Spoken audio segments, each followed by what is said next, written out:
The topic that Kramer and I will be focusing on for our review video is the glass ceiling.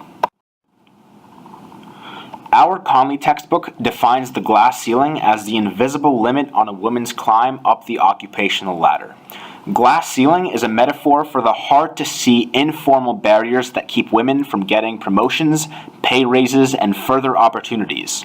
It is glass because it's not usually a visible barrier, and a woman may not be aware of its existence until she hits the barrier. In other words, it's not an explicit practice. The term was used in a 1984 book, The Working Woman Report, by Gay Bryant. Later, it was used in a 1986 Wall Street Journal article on barriers to women in high corporate positions.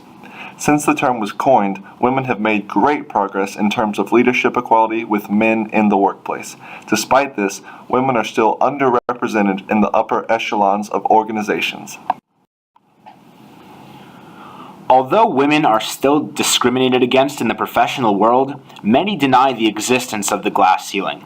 In 1999, Carly Fiorina was named CEO of a Fortune 500 company, Hewlett-Packard, and she declared that women now face no limits whatsoever and that there is not a glass ceiling.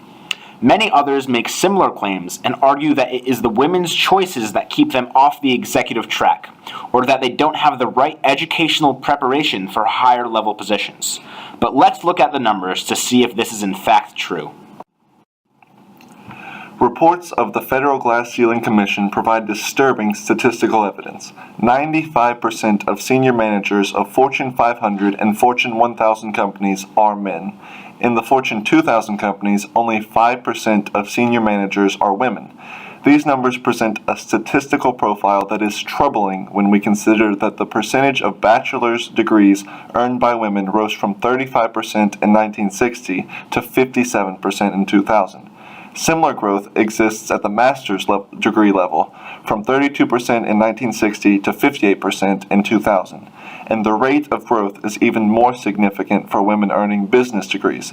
So just because Carly Fiorina earned a position of power does not mean that she can speak on behalf of all women and make the claim for gender equality.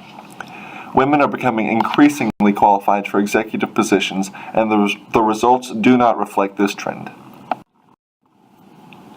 In the modern world, masculinity and leadership are often conflated. As a result of deeply ingrained gender stereotypes, men and women leaders can exhibit the same traits and accomplishments, yet their effectiveness may be perceived differently. Time and time again, female leaders are criticized for being too bossy, cold, or aggressive.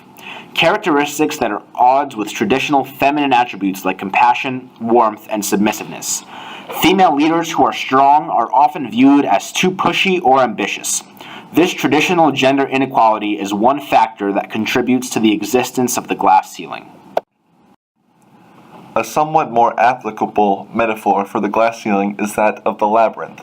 This works better than the glass ceiling because women have the ability to reach the very top of their fields, but it is a lot harder for them to get there.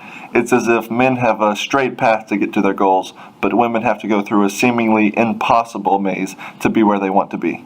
Unlike the glass ceiling, the very best women are capable of achieving this feat, but it is much less likely than it is for men and requires a significantly higher amount of work and dedication.